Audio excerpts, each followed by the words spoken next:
We're going to talk about two different types of series, a convergent series and a divergent series. If the sum of an infinite series adds up to a finite number, it is convergent. So we're going to skip B for a moment and go down to number 1. So a reminder, a series is the sum of the values of a sequence.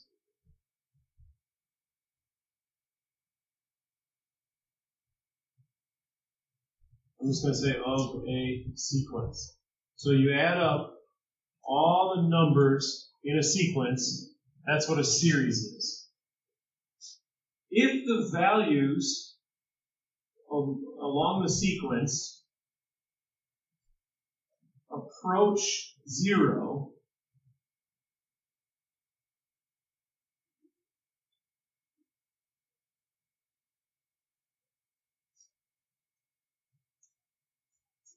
then an infinite series can be determined.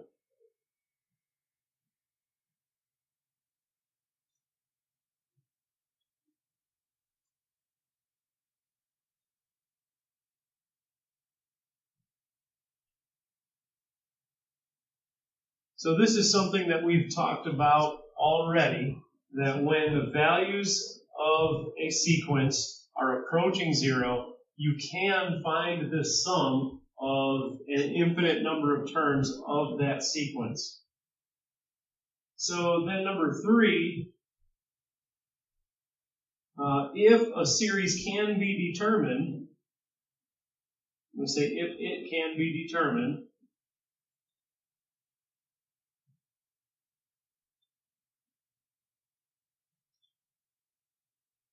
then it is called convergent.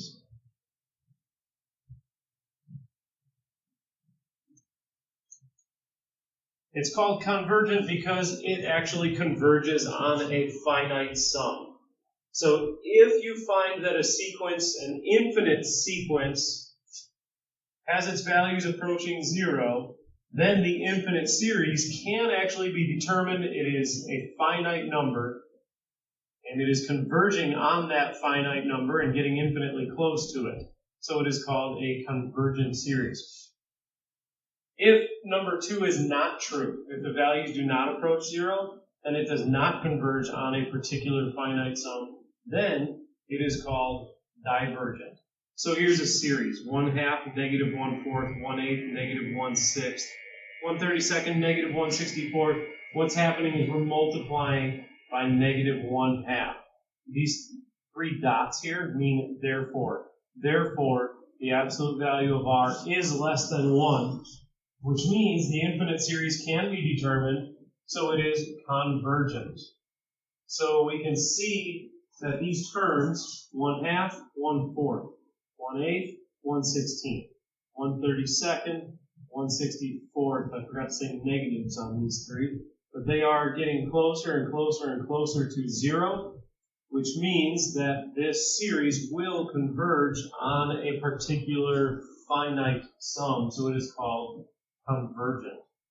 So all we want to do with these next 4 examples is tell whether the series is convergent or divergent. So in this case right here, we've got 2/3, 1/3, 1/6. I think we're looking at a geometric series here. So if that's true, then 1/3 divided by 2/3 will be the same as 1/6 divided by 1/3. So we've got 3/6, which is 1/2, and we've got 3/6, which is 1/2. So r is 1/2, which means the absolute value of r is less than 0. I'm sorry, is less than 1. The absolute value of r is less than 1. And since the absolute value of r is less than 1, it is geometric. So it says tell whether it's arithmetic or geometric. So it is geometric. And because its absolute value of r is less than 1, it is convergent. which means we could find a finite sum of that infinite series.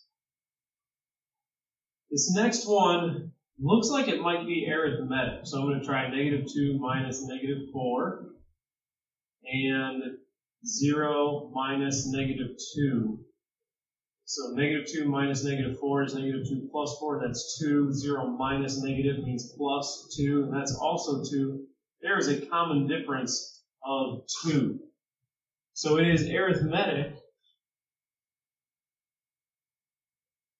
And anytime a series is arithmetic, that means it's going toward infinity or negative infinity. There is no limit to the sum. It does not converge on a particular finite sum, so it is divergent.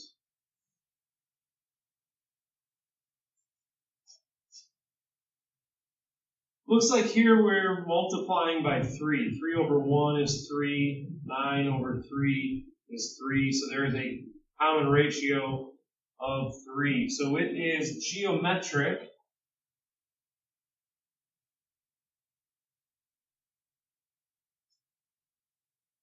But the absolute value of r is not less than 1. So it's not going to converge on a finite sum. So it is divergent.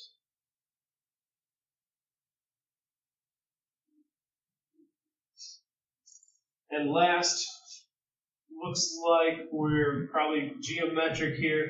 So -2/5. Change color so this doesn't all run together. -2/5 over 6/5. These 5s are going to cancel, so we've got -2 over 6, which is -1/3, and 2/15 over -2/5. So I've got -10 over 30, which is -1/3.